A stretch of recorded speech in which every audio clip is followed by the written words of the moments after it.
तो क्या हाल है दोस्तों, स्वागत है आप सभी का एक और नई वीडियो में। तो आज की वीडियो, जैसे कि अब सबको पता है कि सर्दियाँ शुरू हो चुकी हैं, नवंबर ख़त्म होने वाला है। तो आप सभी को पता है कि सर्दियाँ सबसे अच्छा टाइम होता है बल्किंग के लिए, ठीक है। और ये मतलब कहते भी हैं और भाई है भी, ये सच्चाई भी है, ठीक है। तो सर्दियाँ सबसे बढ़िया होती हैं बल्किंग करने के लिए, सबसे बेस्ट टाइम है बल्किंग के लिए, ठीक है। तो अब सभी मतलब ज़्यादातर लोग बल्क करेंगे, मैं भी बल्क ही कर रहा हूँ। तो मुझे लगभग 3 साल हो चुके हैं जिम करते करते, ठीक है। तो मैं आपको इस वीडियो में 3 ऐसी टिप्स देने वाला हूँ जो शायद आप उन्हें इस्तेमाल करके आप अपनी बल्किंग थोड़ी आसान कर सको, ठीक है। तो मैं आपको 3 ऐसी चीज़ बताने वाला हूँ जो, और बिल्कुल कुछ इसमें सप्लीमेंट इंक्लूड नहीं होगा इस वीडियो में, ना कुछ होगा, सिर्फ बिना सप्लीमेंट की वीडियो रहेगी, ठीक है। इसमें किसी सप्लीमेंट का मैं बताऊंगा नहीं कि आप ये ले लो, तुम्हें पता ही है कि मैं लेता नहीं हूँ वैसे भी, ठीक है ना। तो कोई नहीं, हम मैं आपको 3 टिप ऐसे बताने वाला हूँ, ठीक है, जो आप जिन्हें फॉलो करके आप वो करते हो। शुरुआत में जैसे आपने मुझे देखा होगा, आपने जो ये वीडियो देख रहे होगे, तो मैंने लगभग 56 से शुरू किया था और अब मैं करंट मेरा वेट 81 है, ठीक है। तो आप दोनों में आप डिफरेंस भी देख सकते हो, कितना कितना डिफरेंस है इधर, ठीक है ना। तो भाई सबसे पहली टिप जो मैं आपको दूंगा, जो मुझे सबसे पहले लगता है कि भाई ये होता है ना, ईट सरप्लस, ईटिंग सरप्लस, ठीक है ना। जो सबसे पहला पॉइंट होता है, जो सरप्लस में खाना होता है, आपको अपनी कैलोरी सरप्लस में करनी होती है, ठीक है ना। तो सरप्लस कैसा होता है भाई, सबसे पहला जो टिप दूंगा ना मैं आपको, वो होगी कि जो आप अपनी सबसे पहली मील जो लोगे ना, वो कोशिश करे करो जितनी आप जल्दी ले सको। मेरा कहने का मतलब है, जैसे भाई बहुत से लोग होते हैं, जैसे सर्दियाँ आप क्योंकि अब लेट शुरू होंगे, बहुत से लोग शाम को वर्कआउट करने लग जाएंगे, ठीक है ना। तो मैं सुबह कोई करता हूँ, मैं शाम को उठता नहीं हूँ, ठीक है। तो बहुत से लोग शाम को, कोई उठते देर में, कोई 10 बजे उठता है भाई, कोई 11 बजे उठता है, ठीक है ना। तो वो उठ के जब मील लेंगे भाई, जो सर्दियों में जो 11-10 बजे उठ रहा है ना, ठीक है, तो वो मेरे हिसाब से पूरे दिन में भाई 2 या 3 मील ले पाया, क्योंकि एक मील को भाई डाइजेस्ट करने में कम से कम 2 से ढाई घंटे चाहिए होते हैं भाई, ठीक है। तो मेरे हिसाब से वो 2 या 3 ही मील ले पाएगा। और भाई 2 या 3 मील में ऐसा तो हो नहीं कि तुम अपनी 6 मील का खाना खा लोगे, ठीक है, समझ रहे हो। तो जो ईटिंग सरप्लस होता है ना, कि सरप्लस में मतलब ज़्यादा कैलोरीज खाओ, तो वो ये होता है कि आप दिन की अपनी मील ज़्यादा लो। जैसे मैं अपनी सबसे पहली मील 6:30 बजे तक ले लेता हूँ भाई। मैं अपनी जो प्री वर्कआउट मील होती है मैं 6:30 बजे लेता हूँ, 7:30 बजे मैं जिम चले जाता हूँ, ठीक है ना, सुबह सुबह। तो वो मेरी 6:30 बजे पहली मील होती है, प्री वर्कआउट मील। तो मैं सही 12 बजे तक अपनी 3 मील ले लेता हूँ। वर्कआउट के बाद का मैं शेक लेता हूँ और एक मील 12 बजे मैं अपनी और ले लेता हूँ।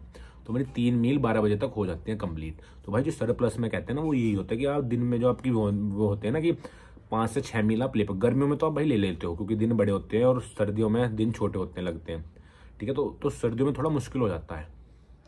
तो मेरा पहला यही है कि भाई अपनी जितनी कोशिश करो, अगर पहली बार जितना जल्दी उठ सकते हो ना, कोशिश करो आप उतना जल्दी उठने की। आप पहली मील अपनी जल्दी जल्दी ले सकते हो। भाई यही होता है कि आप जितनी ज़्यादा मील लोगे, आप उतना ज़्यादा खाओगे। उसी मील में होता है कि थोड़ा थोड़ा, जैसे आप मान लो अपनी मील में एक कोई पोस्ट वर्कआउट मील में आप अपने 8 अंडे खाते हो, जैसे मैं 8 अंडे खाता था पहले, तो आप उसमें 2 अंडे फालतू कर दो, 3 अंडे फालतू कर दो, 8 की जगह 10 कर दो, 11 कर दो। तो ऐसा होता है कि आपको थोड़ा थोड़ा थोड़ा बढ़ाना होता है, कैलोरी सरप्लस में जाना होता है। तो ये होता है जितनी आप ज़्यादा मील लोगे ना, उतना ज़्यादा आप कैलोरीज अपनी इनटेक अपने वो कर पाओगे पूरा।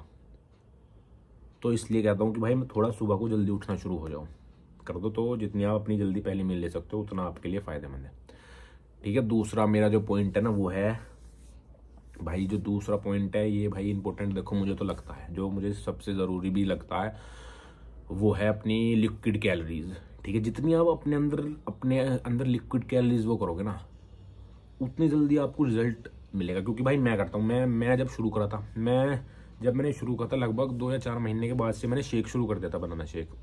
और वो पहले मैं एक पीता था तो मुझे खास ऐसा, लेकिन जब मैंने उसे 2 कर दिया ना, लिक्विड कैलोरीज को अपना ज़्यादा इंटेक कर दिया, जैसे मैं 2 किलो पीता था पहले, फिर 4, अब मैं 6 किलो का शेक पीता हूँ, ठीक है। तो मैं दिन में 2 बार पीता हूँ। अगर मैं पूरे दिन में कहीं भी, मान लो मेरा कुछ नहीं डाइट, लेकिन ये 2 मील तो मेरी ऐसी है जो मैं कहीं भी जाऊँ कुछ भी करूँ मुझे लेनी है, ठीक है ना। लिक्विड कैलोरीज भाई, जितना आप लिक्विड कैलोरीज से आप अपना इनटेक पूरा करोगे ना, प्रोटीन का और या कार्ब्स का जो भी है, उतना ज़्यादा आपको फायदेमंद होगा भाई। उतनी जल्दी आपको रिजल्ट मिलेगा, उतनी जल्दी आपका वेट गेन होगा, ठीक है ना। और ये मैं एक वीडियो अलग बनाऊंगा अपनी बनाना शेक वाली, जो मतलब मैं क्या क्या इंग्रेडिएंट मैंने, ये भाई मेरी फिक्स रहती है। 3 साल हो गए मैंने भाई, कटिंग की मील अलग होती है, खाना अलग होता है, बल्किंग का थोड़ा अलग होता है, ठीक है ना।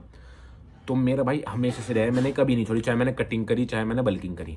ये मैं अपनी रखता ही रखता हूँ अपनी शेक, बनाना शेक 2 टाइम दिन में 2 बार, ठीक है ना। तो कुछ नहीं है भाई, लिक्विड कैलोरीज जितनी आप वो करोगे ना कंज्यूम, उतना ज़्यादा आपको बेनिफिट होगा इस चीज़ का, ठीक है ना। जो चीज़ मतलब किसी को खाने में दिक्कत होती है ना कि मेरे पे ज़्यादा खाया नहीं जाता, किसी कोई एक साथ 8 या 10 अंडे नहीं खा सकता, तो ये उसके लिए है कि लिक्विड कैलोरी जितनी आप अपने अंदर वो करोगे ना, कंज्यूम करोगे, उतना ज़्यादा आपको बेनिफिट होएगा। ये मैंने खुद एक्सपीरियंस करा है। हालांकि मुझे कोई खाने में दिक्कत नहीं होती, मैं खा लेता हूँ, लेकिन ये सबसे बेस्ट वर्ड, लिक्विड कैलोरीज आपको सबसे जल्दी रिजल्ट देंगी, ठीक है ना। तो जितना हो सकता है अपने शेड्यूल में भाई दो आप एक टाइम लेते होंगे ना, तो उसे 2 टाइम कर दो भाई,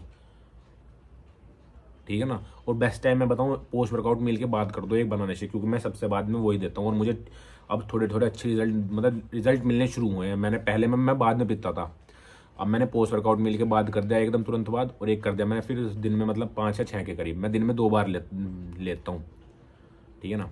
और भाई तीसरा और मोस्ट इंपॉर्टेंट पॉइंट जो मेरी तरफ से लगता है, भाई बहुत से लोग ये सोचते हैं कि जैसे 3 चीज़ें, प्रोटीन, कार्ब्स, फैट, 20% प्रोटीन, 30% अपना 20% फैट, 30% प्रोटीन और 50% कार्ब्स, मतलब मैंने ये सुना है।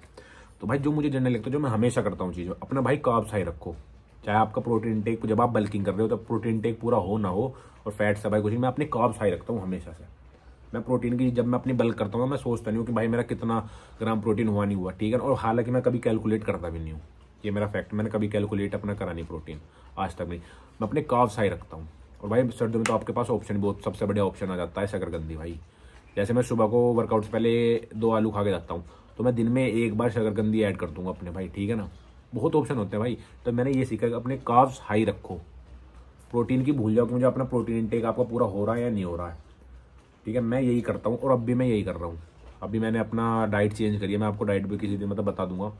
अभी मैंने अपनी डाइट चेंज करी है, उसमें मैंने भाई कार्ब्स उसमें हाई हैं, तो आप यही करो कि प्रोटीन आपका पूरा हो या ना हो, उससे कोई दिक्कत नहीं, अपने कार्ब्स हाई रखो जब आप बल्किंग करते हो थोड़ा सा, ठीक है ना। और भाई कोई नहीं, अगर वीडियो अच्छी लगी हो तो शेयर जरूर करना। तो मिलते हैं अगली वीडियो में। जय श्री राम।